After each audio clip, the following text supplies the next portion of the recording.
All right, so let's give it up for our last storyteller of the night, Mr. Matthew Dix. Here he comes. Let's get him through to the stage. Keep it going.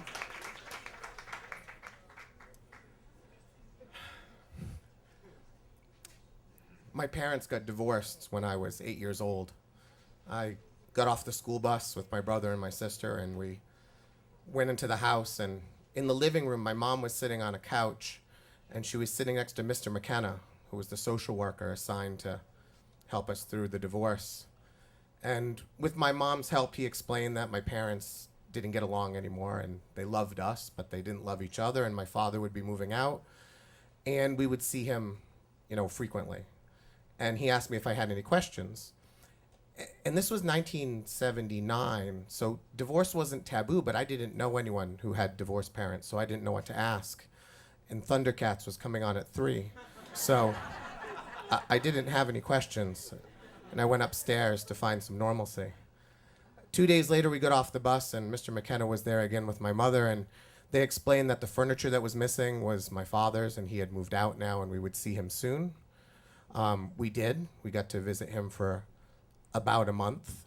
He would pick us up, and we would go to his apartment behind the liquor store and sit at a picnic table in the middle of his living room and eat macaroni and cheese and play Battleship and stare at each other for a long time. 2 weeks later, Mr. McKenna became Neil, and he was sleeping in my mother's bed. And 6 months after that, I was sitting in the front pew of the church, and my mother was marrying Mr. McKenna, who was Neil, who was now being asked to call Dad. He became my stepfather.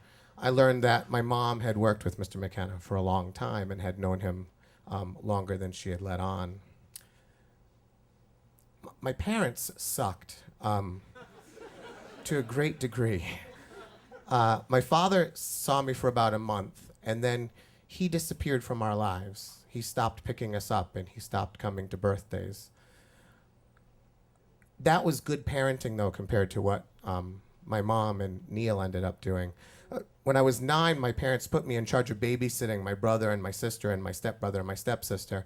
They would go out on Friday nights drinking until 2 or 3, and I was the babysitter. The expectation was I would stay awake until they got home. So I would watch Twilight Zone on Channel 38 at 11:30, and it would scare the hell out of me. And then at midnight, the MASH marathon would come on, and I would bask in the comfort of Hawkeye until my parents came home. It's no exaggeration to say that the real father figure of my life was Hawkeye Pierce from MASH.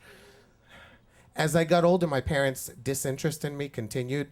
I was a Little League player. I played basketball. I wasn't good at any of these things, but I played. I was in the Boy Scouts. I ran track. I was a pole vaulter. My parents never came to any of these events, not one, throughout my entire childhood. In 1988, I marched in the Rose Bowl in Pasadena on New Year's Day with my marching band, and my parents forgot to turn on the TV and forgot to record it. So I had to go to Peter Archambault's house and watch the recording that they never saw. All of this was perfectly fine with me, though, because I had grown up in the 1970s, and that is what I blamed for my parents' disinterest in me. It was like a weird time. Presidents were resigning. There was disco. There was like a lot of brown and orange and puke green. And I honestly, for a very long time, thought it was just the time. I'd ride in the back of pickup trucks, unsafely, and your parents just don't pay any attention to you, and they never come to any of your events. And then something really terrible happened. My daughter was born 3 years ago, Clara. And it took a while, but I fell in love with Clara. And I love her more than, anyone I've ever met. And in the aftermath of my daughter's birth, I've come to realize that it's impossible to be a parent and to not want to be with your children all the time. I live in Connecticut, and I drove down here today, and I kissed Clara 100 times before I left the house, because I'm not going to see her till tomorrow, and that's not very long. And then Charlie was born a couple years later, and I fell in love with him faster because he's a nicer person than Clara is.